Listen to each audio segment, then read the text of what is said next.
வணக்கம். பழகா மொழிகள் தலைப்பில் பழமொழி 88.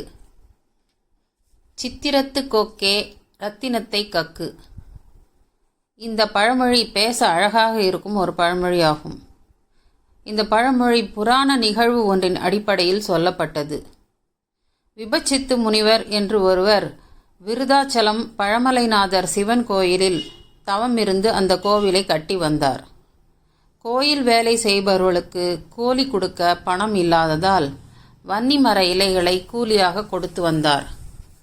ஆனால் அவை பொற்காசுகளாக மாறின. அப்போது ஒரு நாள் அந்த பகுதியில் குபேரனின் மகள் கந்தர்வமாக குளிக்கச் சென்றாள். அவளும் அவள் தோழியரும் குளித்து கொண்டிருக்கும் பொழுது அவளின் இரத்தின மணி மாலையை சிச்சிலி பறவை ஒன்று எடுத்து கொண்டு போய் மரப்பொந்தில் வைத்து கொண்டது.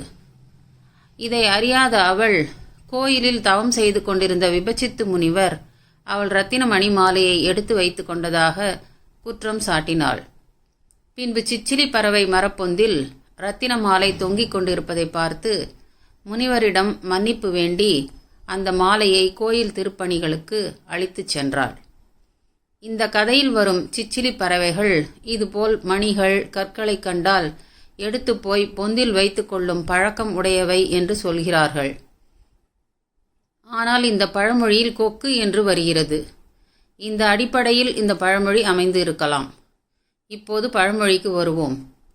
என்னதான் தத்ரூபமாக வரையப்பட்ட கொக்காக இருந்தாலும் திருடு போன ரத்தினத்திற்காக ரத்தினத்தை எடுத்து சென்ற கொக்கிற்கு பதிலாக அதேபோல் வரையப்பட்டிருக்கும் சித்திரத்தில் உள்ள இந்த கொக்குதான் ரத்தினத்தை எடுத்தது என்று குற்றம் சாட்ட முடியுமா?